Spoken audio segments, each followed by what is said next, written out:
Hello, morning. Firstly, thank you very much. We're really pleased to have won this award.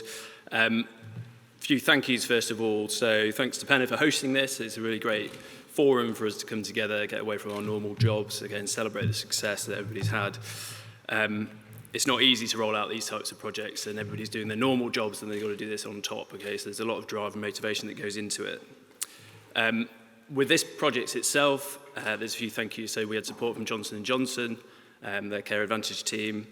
We had a lot of support from Turbine Creative, and Tim's here today, the design agency that helped us produce this. We have a huge number of stakeholders, because this is a pathway-wide patient experience improvement. And there's too many to mention. Today we've got with us Claire, who's the general manager, and we've got two of our CNSs, Charlie and Charlotte, who've been instrumental in rolling it out since we've created it and it's going forward. In relation to communication on its own, I mean, it's absolutely paramount that we get it right with our patients at a level that they understand.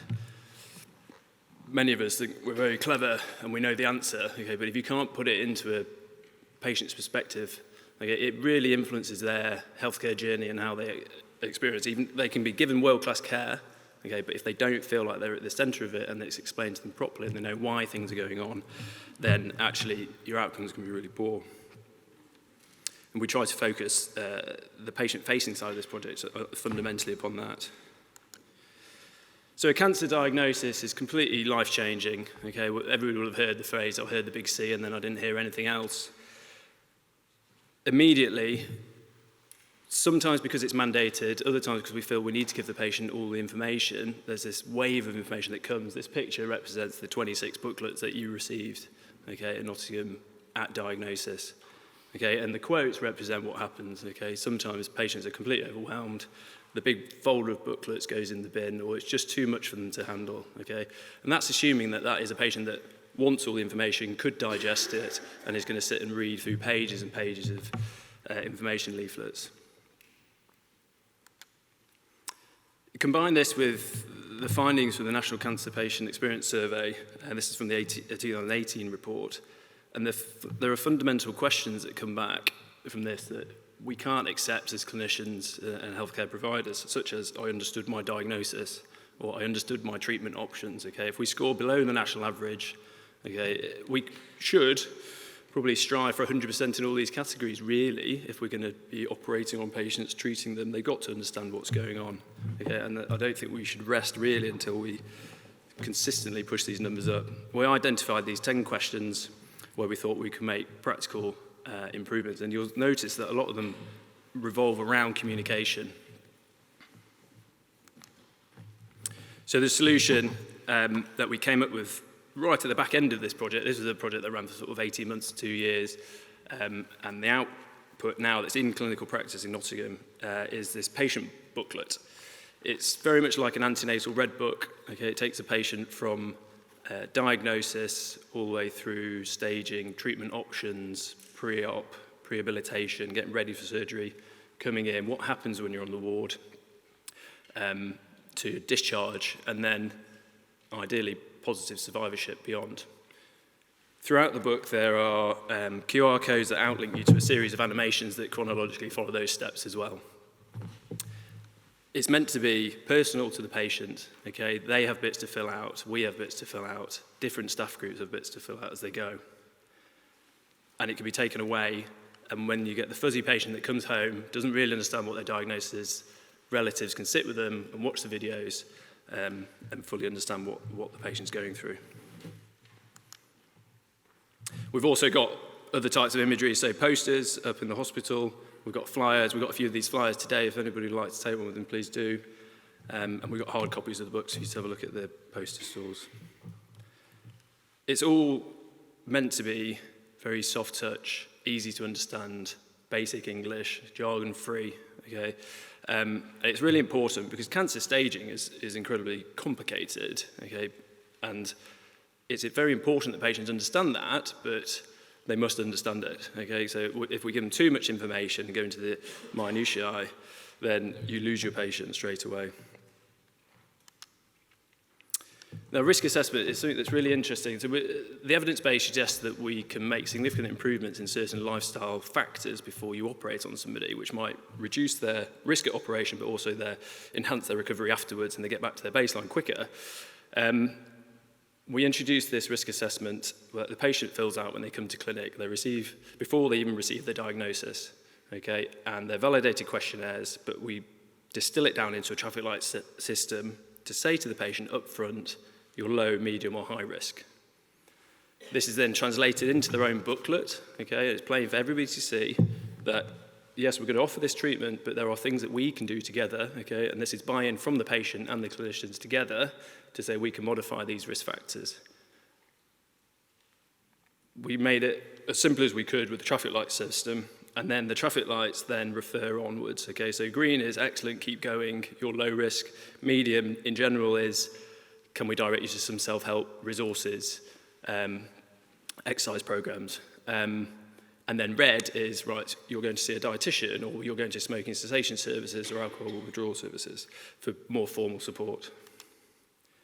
I'd just like to play a short animation here to explain, or to visualise what I'm trying to explain.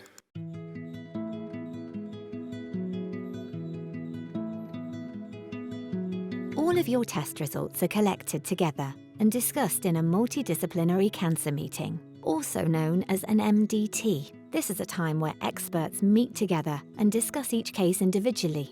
The MDT consists of surgeons, radiologists, histopathologists, cancer nurse specialists, oncologists, as well as other healthcare professionals. Your cancer will be given a stage. Staging a cancer describes its location, size, and spread. The commonest staging system is TNM. T stands for tumour, and how far the tumour has grown through the bowel wall. N stands for lymph nodes, and whether they might have cancer cells within them. And M stands for metastasis, which assess whether the tumour has spread to other organs beyond the bowel. You'll be given a recommended treatment option, which is the combined expert opinion of the MDT.